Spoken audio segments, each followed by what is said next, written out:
इसी पर एक कविता उसको मैं सुनाऊंगा आपको। एशिया के हम परिंदे, आसमां है हद हमारी, जानते हैं चाँद सूरज, जिद हमारी जद हमारी। तो थोड़ा सा बता दो, हम लोग रहते हैं एशिया महाद्वीप में। इसके मतलब हम यहाँ क्या है, यहाँ के परिंदे हैं, मतलब यहाँ से उड़ने वाले हैं, जो कि हर देश में जाते हैं, इसीलिए लोग हमें क्या कहते हैं, देसी। और हमारा जो हद है वो कहीं चाँद और सूरज से कहीं ऊपर है। हम वही जिसने समुंदर की लहर पर बांध साधा, हम वही जिनके लिए दिन रात की उपजी न बाधा। हम वो हैं जिसने उस युग में भी समुद्र पर पुल बना दिया था, जब लोग सोच भी नहीं पा रहे थे, भगवान श्री राम ने वो कर दिखाया था। हम उस देश से हैं, हम देसी भले ही, लेकिन हमने ऐसे ऐसे काम कर दिए जो अब तक दूसरे कई देश वाले सोच रहे हैं। हमने समुद्र पर बांध बना दिया, जो कि एक अब तक का बहुत बड़ा काम रहा है।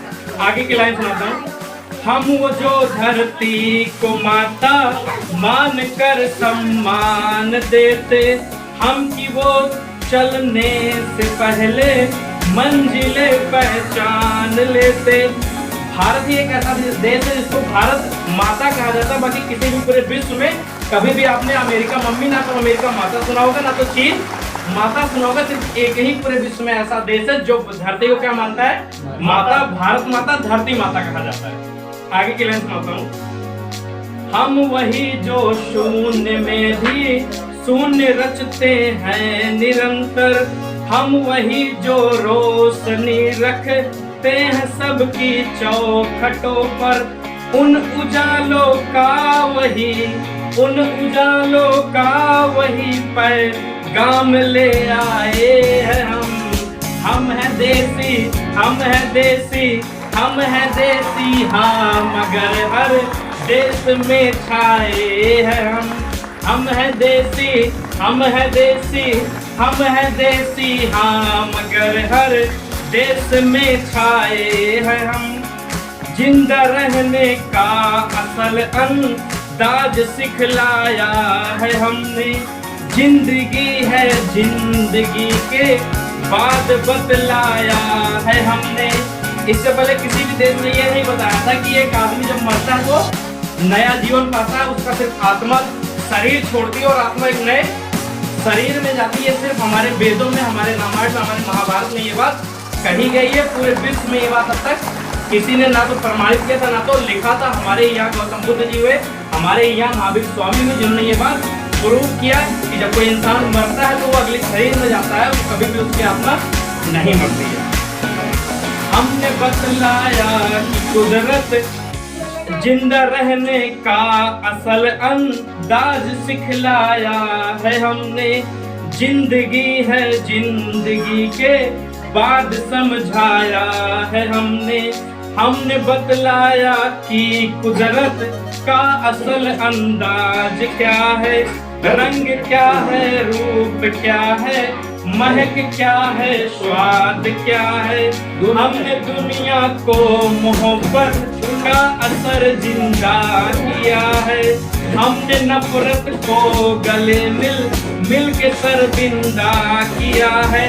भारत ही एक ऐसा देश है जहाँ हिंदू मुस्लिम सिख ईसाई सारे लोग रहते हैं, और कोई भी पूरे विश्व में ऐसा देश नहीं है जहाँ चारों धर्म एक साथ रहते हो। चार ही नहीं, इसके साथ हमारे यहाँ बौद्ध भी रहते हैं, जैन भी रहते हैं, इसके अलावा और भी 4 से 6 धर्म रहते हैं और सब लोग आपस में मिलकर रहते हैं। ये ऐसा भारत है, ऐसा भारत और पूरे विश्व में कहीं नहीं है।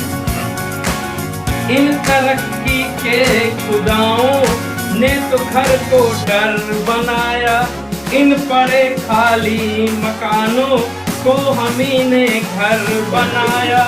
हम न आते तो तरक्की इस कदर ना बोल पाती, हम न आते तो ये दुनिया खिड़कियां ना खोल पाती। खिड़कियां खोलने का मतलब हमारे देश के लोग बाहर की कंपनी माइक्रोसॉफ्ट में गए, लगभग 100 में से 46 लोग भारत के थे। तब माइक्रोसॉफ्ट अमेरिका ने विंडोज बनाया। विंडोज जो कंप्यूटर में पड़ता है, उसमें भारत का भी बहुत बड़ा हाथ रहा। उसी विंडो की हिंदी खिड़कियां होती है। आज कंप्यूटर खोलते हैं तो उसमें बहुत बड़ा हाथ ये तो भारत देश का और भारत के लोगों को रहा है। एक बार फिर से मैं दोहराता हूँ, हम न आते तो तरक्की इस कदर ना बोल पाती, हम न आते तो ये दुनिया खिड़कियां ना खोल पाती। है यशोदा के यहाँ पर, है यशोदा के यहाँ पर देव की जाए है हम है देसी, हम है देसी, हम है देसी, हाँ मगर हर देश में खाए हैं हम है देसी, बोलो हम है देसी, हम है देसी, हम है देसी, हाँ मगर हर देश में खाए हैं हम। धन्यवाद।